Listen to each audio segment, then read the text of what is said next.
This is To the Front. Tools for today's top agents.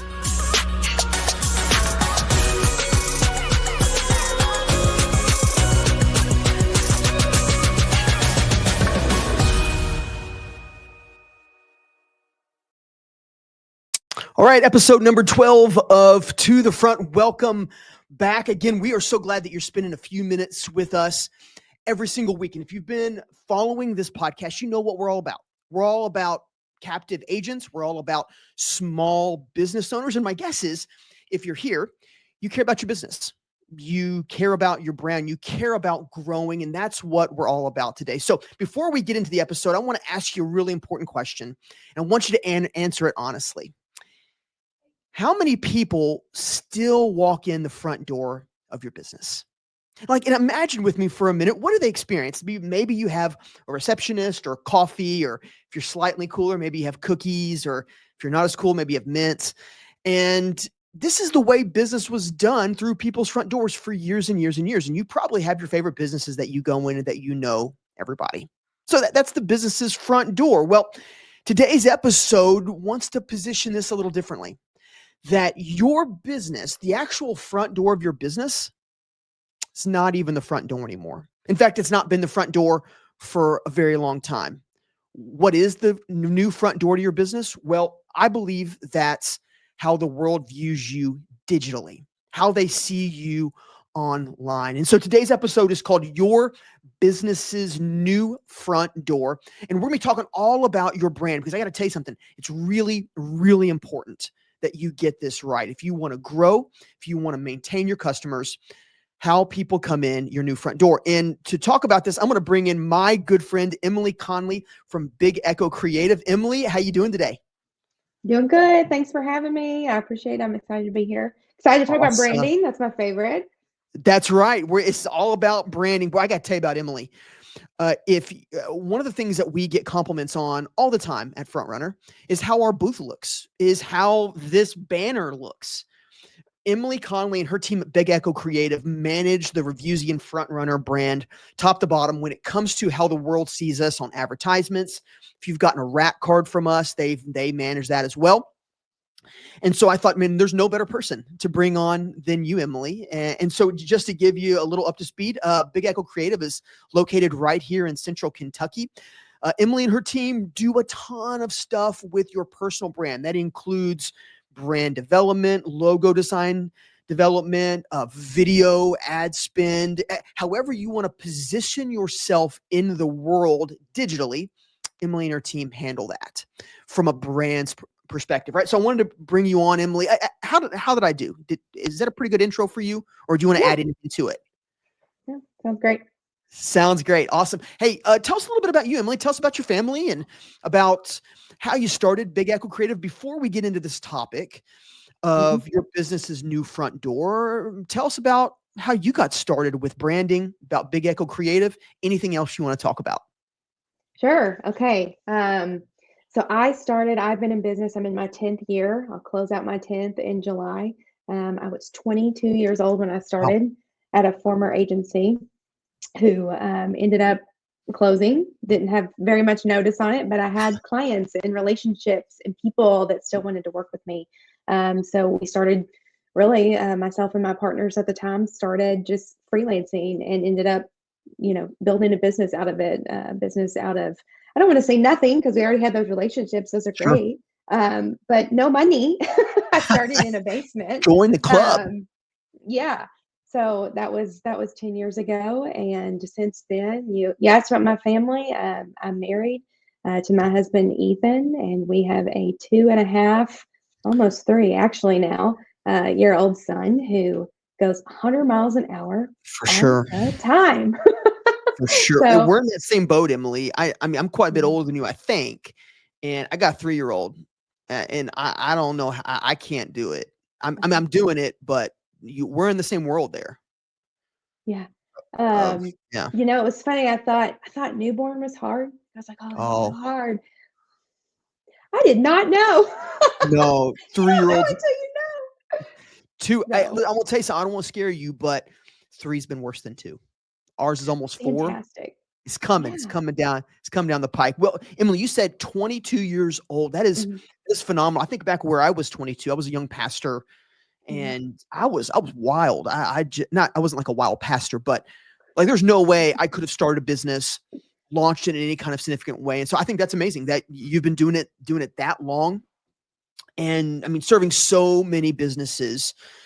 So that's why you need to come on to the conversation. Your business's new front door. And so if you're a business owner, an agency owner, whatever it is, this is important stuff. And here's the thing: in a digital world, first impressions matter.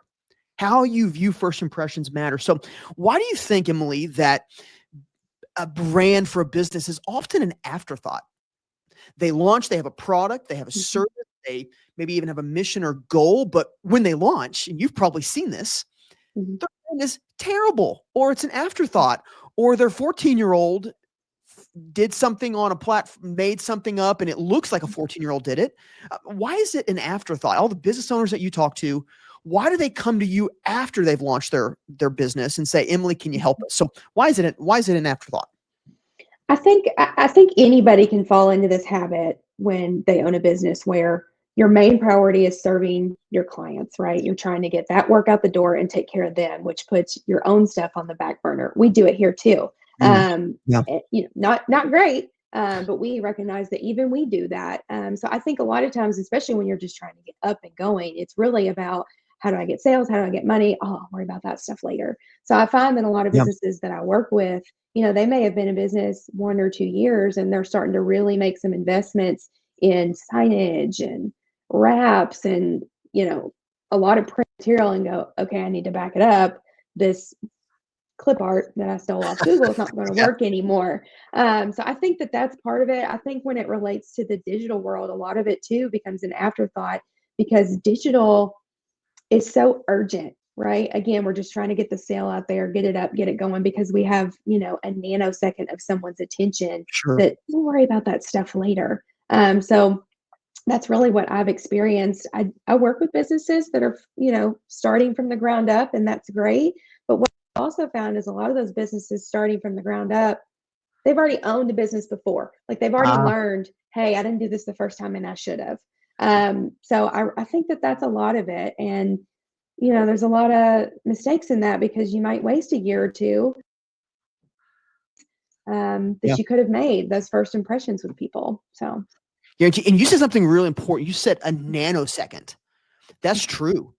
I mhm, mean, in the world of doom scrolling, mhm, that's mhm, about what you've got mhm, for your front door, your new front door. And if mhm, people find you online, and I'm going to make you a promise if you're a business owner, before they ever walk through your front door, they've walked through your real front door, which is online.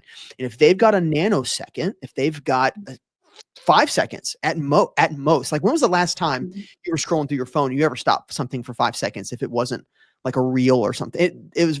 So right, when they scroll or when mhm, they see your ad on a billboard or app, something's got to pop, right? right, Something's got to stand out. So if we're talking about afterthought, I mean, I mhm, know they're busy delivering their product or their service. If you're an agent, you're trying to figure out how to write apps and manage your mhm, team.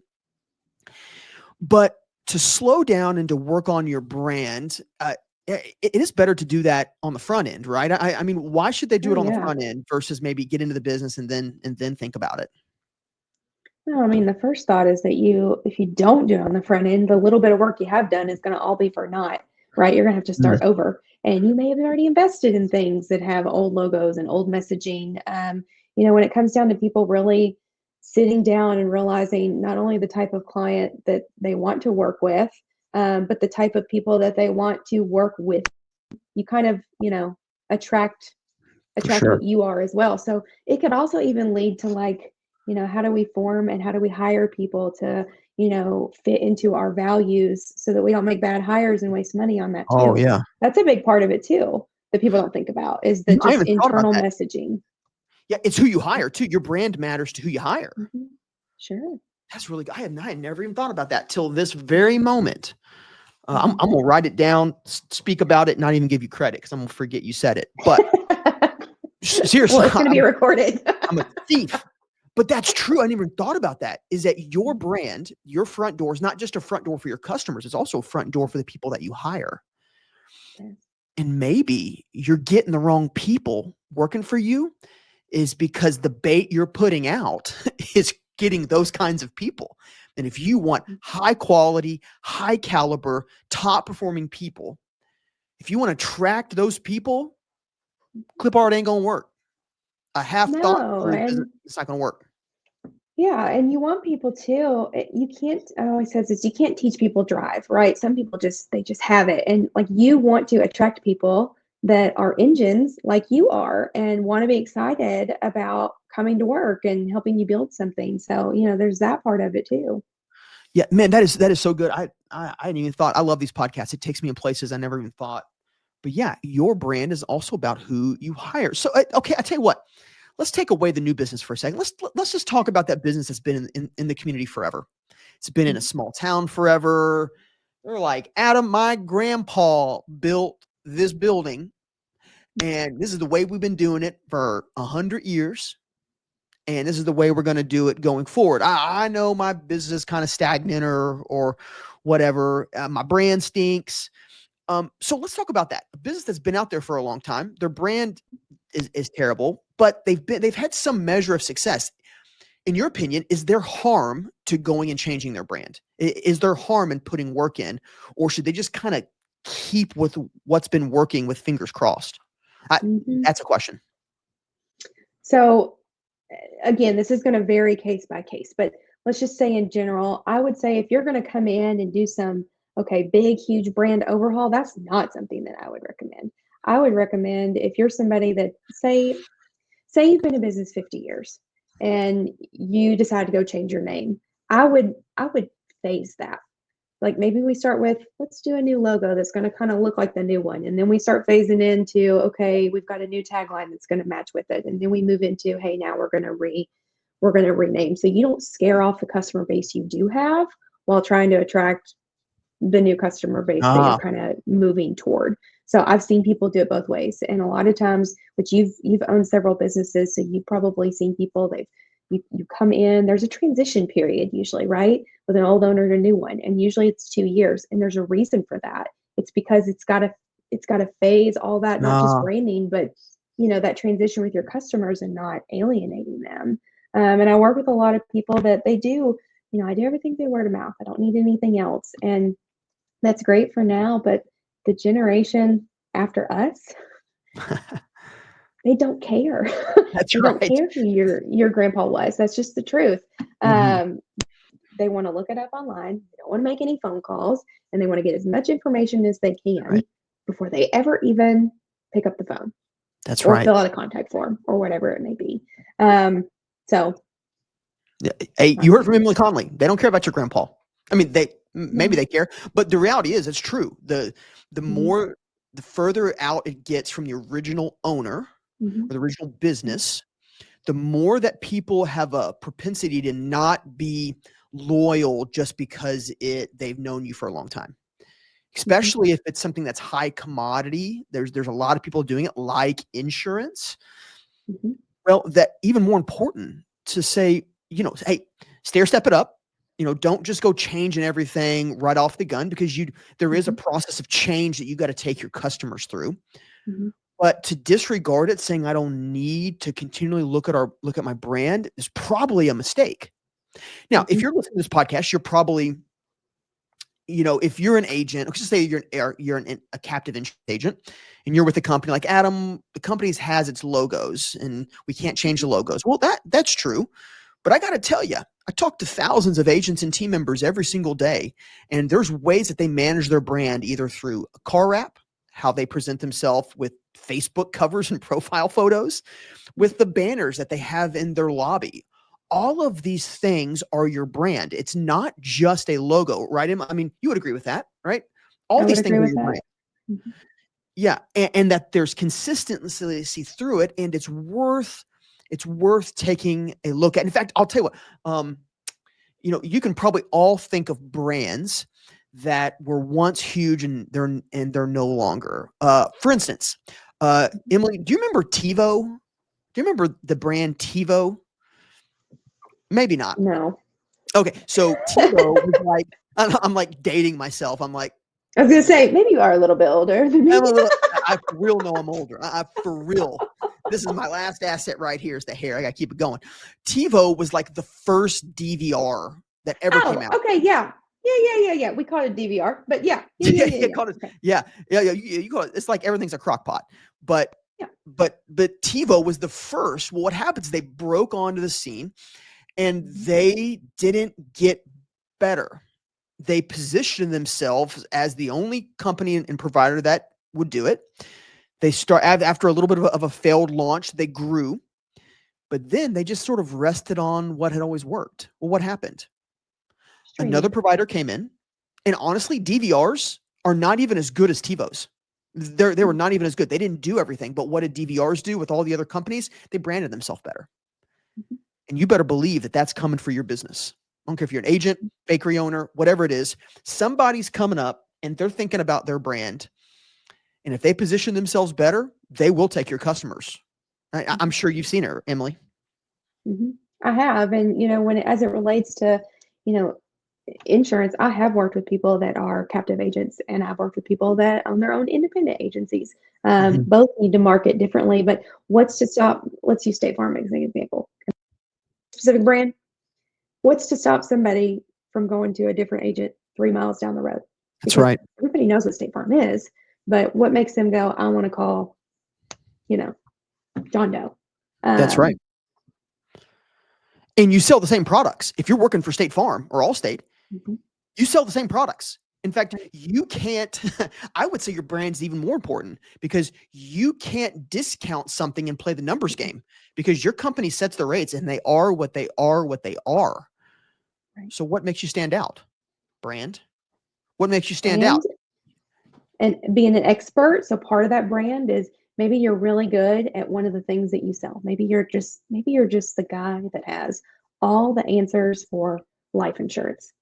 Maybe that's how you brand yourself and set yourself apart. Maybe you're really good at, Ah, walking somebody through that process. And whereas other agents, it's just like maybe they send people over a plan and don't even go over it with them. Like even that process is part of having that personal brand and that personal touch. oh, that's interesting. Being known for something. So, Oh, that's really interesting. I hadn't thought about that either. So your brand's not just mhm, an asset, it's how you position yourself as the expert.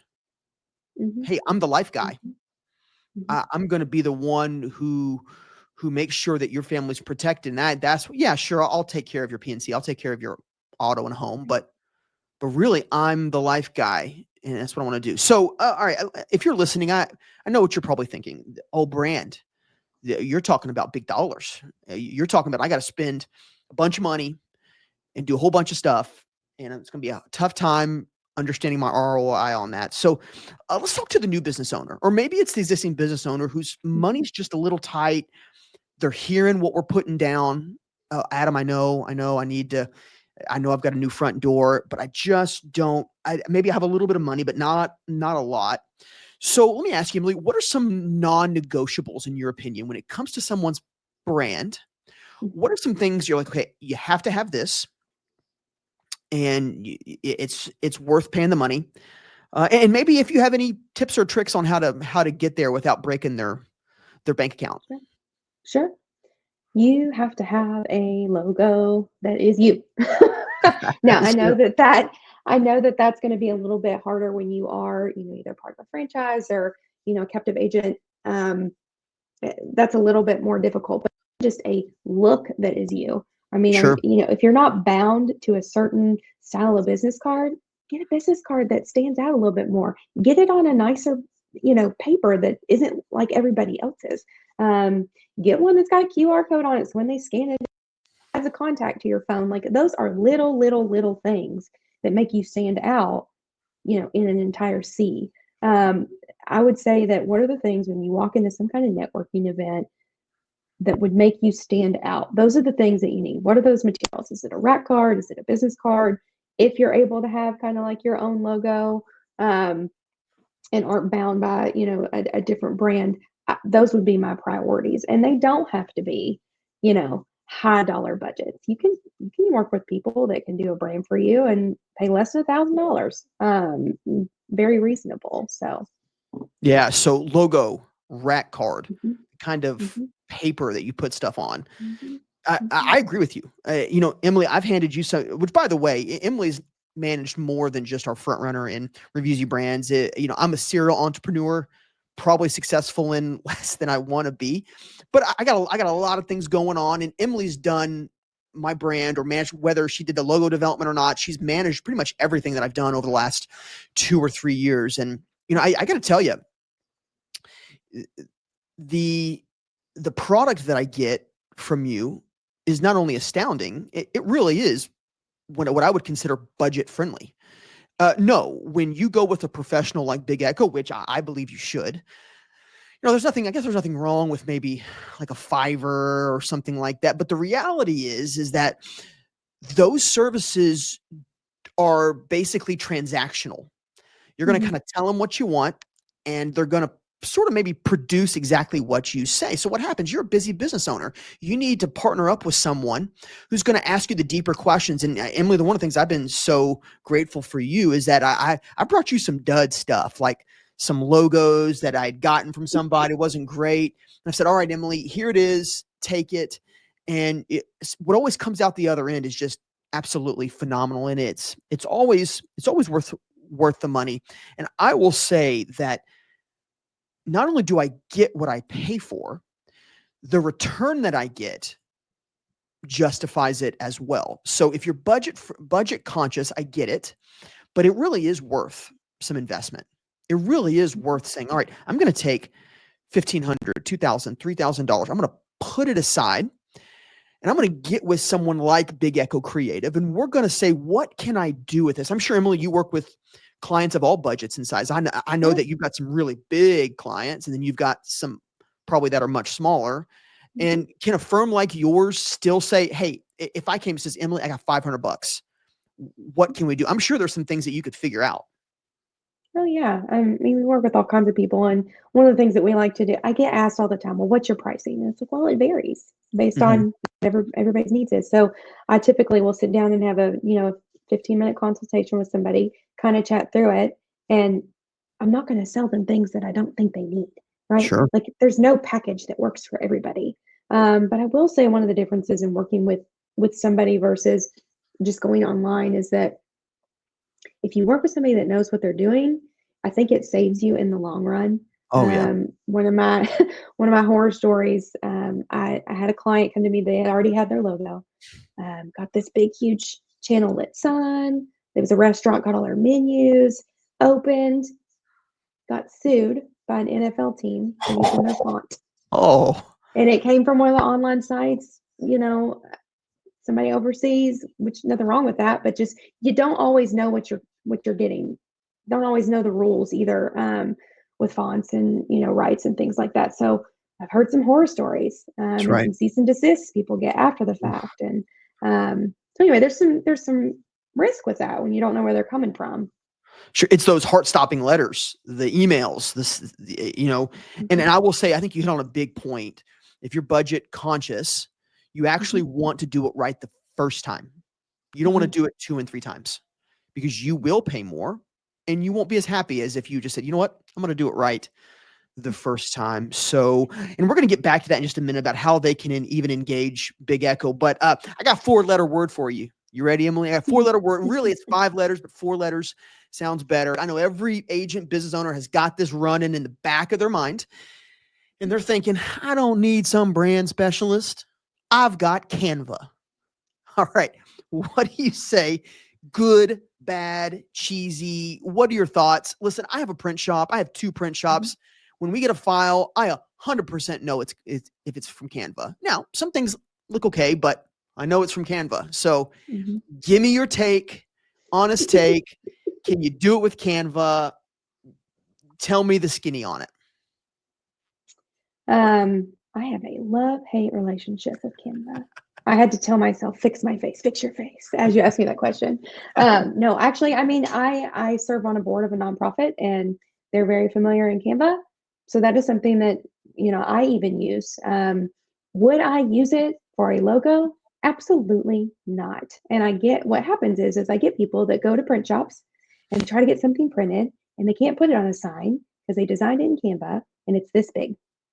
And so I end up having to kind of try to remake this for them, which is fine. But you also don't know if what you made for a real estate firm is being used by somebody else because it's, Oh, yeah. free little assets on there. It's nothing that's coming, completely original. So there's, again, a lot of risk in that.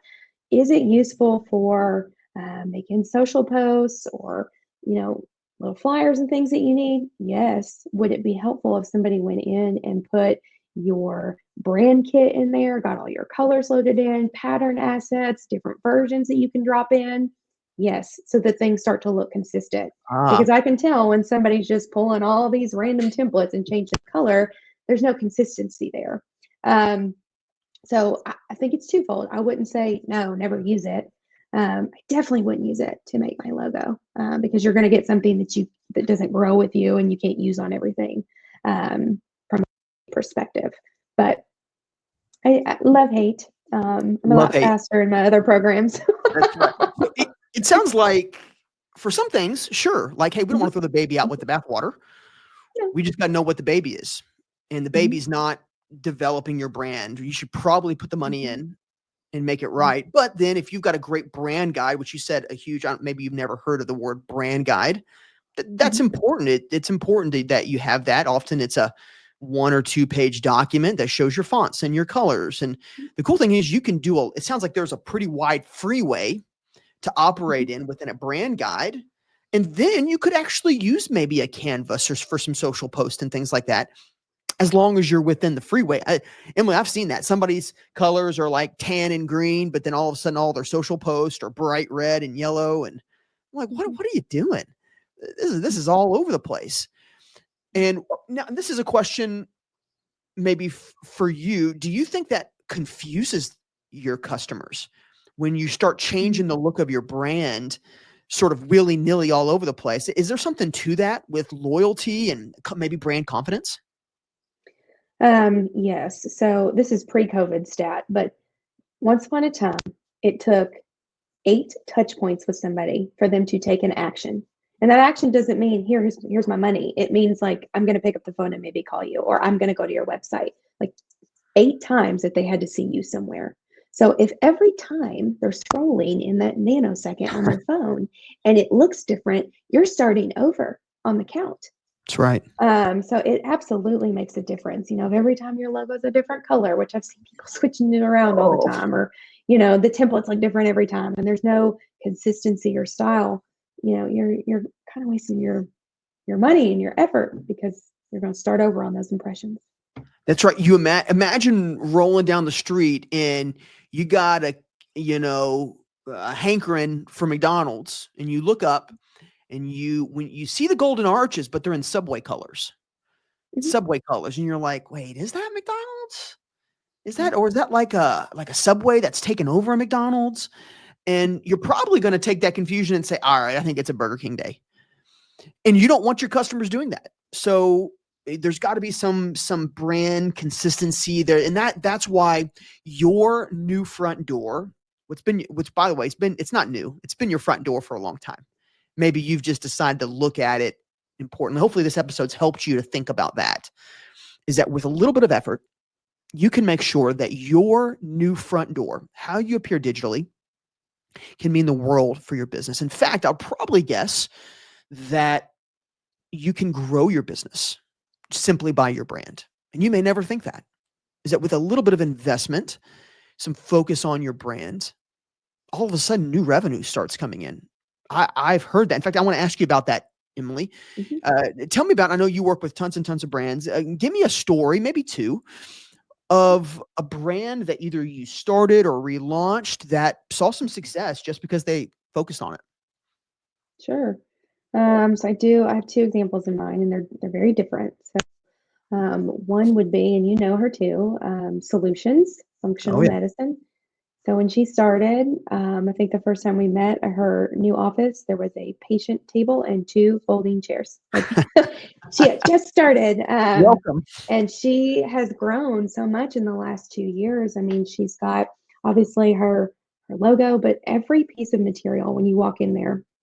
I'm a patient of hers. This is a functional medicine facility. This is not something covered by insurance, right? Deciding to make an investment, a financial investment in their health. And every time we go in, we get material that is branded with her. So that information is her colors, it's her logo, it's her knowledge. She's got booklets with her information. She has, when she gives something away, it has her logo, her sticker on it. Especially in that medical field, it can be very, I'm just going to put my name Times New Roman on a sign and call it a day. Times New Roman. Comic Sans. But she's done a great job. I mean, she's doing a lunch and learn today that is all branded to her and giving out materials that's for her. So it's making her stand out.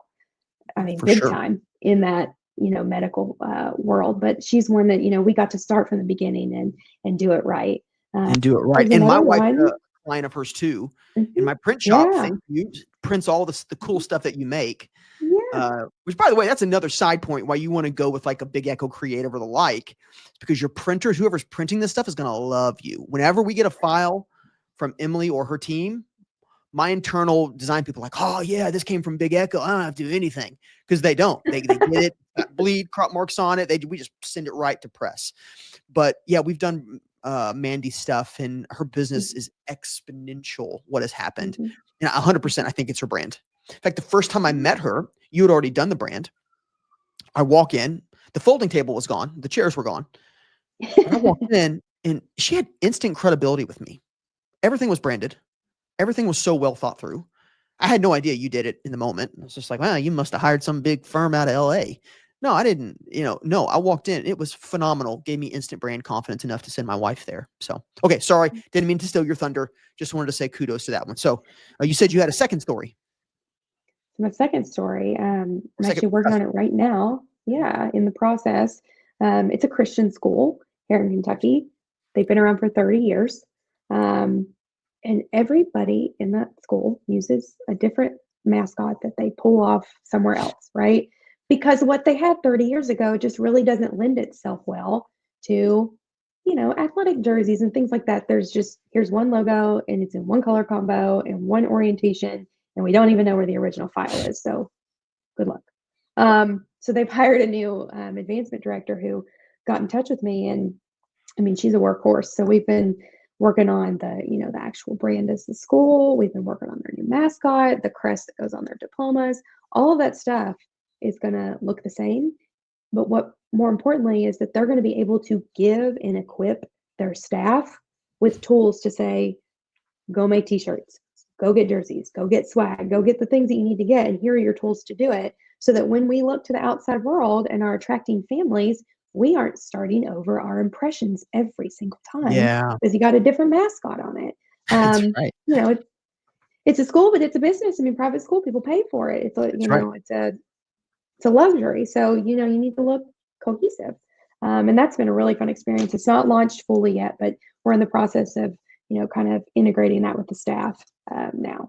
So. Yeah. Oh, yeah. And I would say for a Christian school or for even a nonprofit, you can't afford not to look at your brand, because your dollars people are giving you, or they're trusting you with, or sending their kids, they want a high level of confidence that you know how to either handle their money, if it's some kind of nonprofit endeavor, NGO, whatever, or if it's a school, they're sending their kids, and your brand is the first thing they see. Says, you know what, if they care about their brand, if they care how they look to the outside world, it does communicate. Are you going to care about my kid? Are you going to care about the excellence that you give? And you know what, that's applicable for all lines of business. If you're a captive agent, if you take care of the brand, it communicates to them that you're going to take care of me, that you're going to take care of my family. And I will say, since I've been using Big Echo Creative, the brand that we put out, even though Big Echo didn't design the Front Runner logo, didn't design the Reviewsy logo. In fact, I think I gave it to you like raster, like flat, and you had to mess with it, or maybe I gave you an EPS on Front Runner. I don't know, but it was totally the wrong colors. But ever since you guys have been doing our stuff, it builds incredible brand loyalty. In fact, I'm so proud now when I pop up like this cool banner that your team made for me, or our backdrops. I used to like put our stuff up and I'm like, hey, look at me, don't look at the banner. But Now I want people to look because it gives them instant confidence. So if you're listening to this, we're going to be wrapping up the podcast, but listen, don't go anywhere. Very, very, very, very important. Your new front door is so important that I believe you ought to take action right away. I believe you ought to engage something. In fact, Emily, if somebody's listening, are you taking new clients? I know you're busy, but are you taking new clients? Are you doing new 15-minuters? Is that a possibility for people to connect with you directly? Yeah, it is. So it's really easy. Go to our website, bigeccocreative.com. There's a button at the top that says schedule appointment. And it links to my calendar and you can sign up for an appointment. I had 4 last week.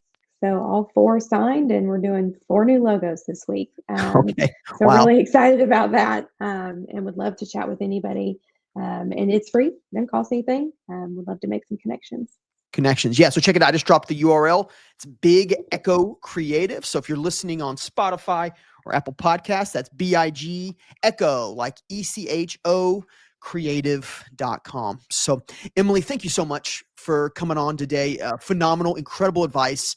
Again, I'm going to try to give you credit when I quote you, but there were some big takeaways here. But if you're a business owner, your new front door is how you appear to the world digitally. It's how you appear to your brand is not only digital assets, it's how you present yourself. I am the expert in this, and Big Echo Creative will actually even help you to identify that. They even did that for us with Reviewsy, when we were trying to position it to the world. Emily just didn't produce what we asked for. She actually helped us think through the sell points of the software. And you know what? It worked. It worked because she helped us to distill the message down to what was really, really helpful. And that has meant the world for us. So Emily, thank you for coming on. Really, really excited for you. And hey, episode number 12 has been phenomenal, but wait till episode number 13. We've got, actually the next 2 episodes, we've got coaches coming on who are going to talk about the importance of coaching. We're going to have an episode dedicated just on life sales. So if you're a captive agent, you don't want to miss that because you know how important those financial services are. So that's what's coming up next time on the podcast. Again, Emily, thanks again. Really appreciate Thank you. for coming on. I owe you and your staff lunch for doing that. No, I appreciate you and all your business, and I love working on all your brands. So it's awesome. Thank you. Hey, you're welcome. All right. That's it. Episode number 12 in the books. Appreciate you spending some of your time listening to this or watching this wherever you're at. And we'll catch you next time on To the Front.